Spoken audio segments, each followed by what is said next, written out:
Olá, alunos, aqui é a professora Silvana. Vamos iniciar a nossa aula de hoje sobre o uso dos porquês. Lembrando que buscamos ministrar as atividades da melhor maneira possível. Então, vamos lá. Então, a prof hoje vai falar para vocês sobre os 4 porquês.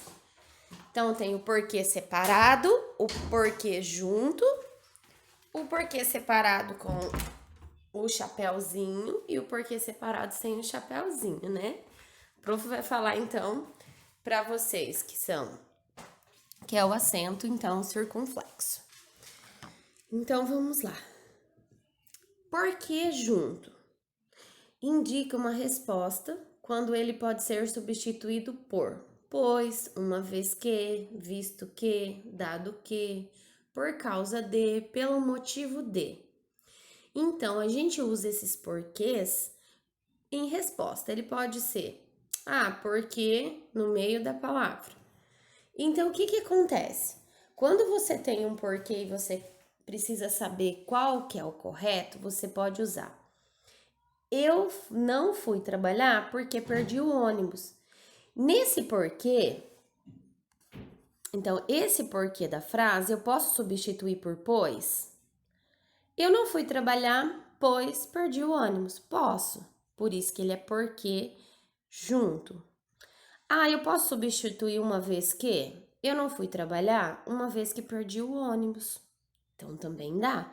Por isso que, para você saber, você tem que saber essas regrinhas. Que quando é um porquê junto, você consegue substituir por esses. Geralmente, esse porquê junto é um porquê para resposta. Geralmente, ele vai estar assim no meio da frase, tá ok? E o porquê separado? Ele se utiliza no meio da frase também e no começo. Você pode substituir ele por um motivo ou por qual razão. Sendo um pronome relativo, ele significa por qual ou pelo qual. Sendo um pronome interrogativo. Eu gostaria de saber por que eu não fui escolhida para o trabalho. Então, a gente vai pegar aqui em cima, por qual.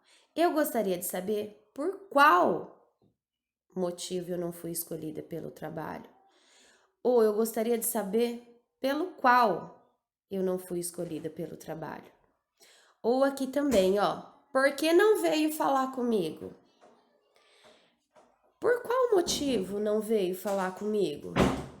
Por que não veio falar comigo? Então, qual que é o motivo? Qual que é a razão que você não veio falar comigo?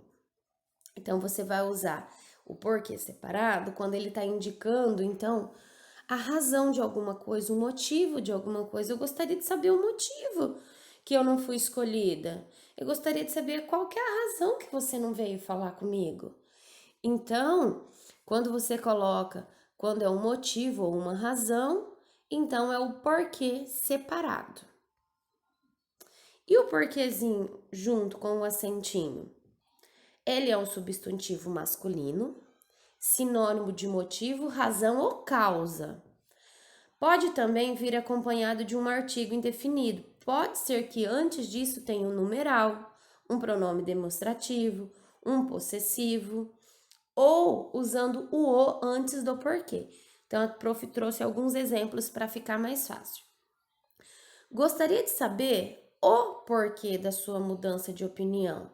Então, o ozinho vem antes. Então, o porquê, quando tem esse porquê junto com o acento, quando ele vem acompanhado do o antes, você já sabe que você tem que acentuar ele.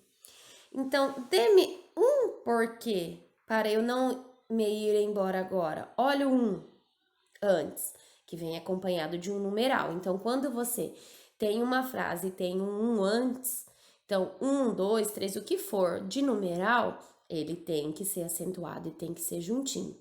Então, olha aqui na última também. Existe 2 porquês que justificam o seu comportamento. Então, olha aqui o numeral aparecendo novamente. Então, ele pode ser um numeral, um pronome, pode ser tanto demonstrativo quanto possessivo, e quando ele vem aqui acompanhado do ozinho, Quando ele vem acompanhado do o, isso significa que ele vai ser porquê junto, acentuado, tá ok? E o porquê separado, acentuado? Ele é utilizado apenas final de oração, seguido de um sinal de pontuação. Expressão de que e para que. Então, geralmente, esse porquê separado, acentuado, ele sempre vai estar no final da frase. Você saiu da escola? Por quê? Olha, são duas perguntas. Você já saiu da escola? Por quê? Ela está sempre mentindo e eu não sei o porquê. Aquele funcionário faltou ao trabalho e me disse por quê. Então, assim, ele pode ser acompanhado, tá, de uma pergunta e ele pode estar apenas no final da frase. Então, geralmente, esse porquê separado, acentuado, ele sempre vai estar no final da frase. Então, esse é mais fácil até para vocês saberem, porque ele sempre vai estar no final da frase, tá bom? Então, vocês vão fazer de tema para prof da página 112 a 125, são poucas páginas, tá? E daí a gente termina o livro de português também, então a gente termina daí todos os livros. E aí a prof vai ver certinho como que a gente vai pegar o segundo livro pra gente iniciar, tá ok? Beijos!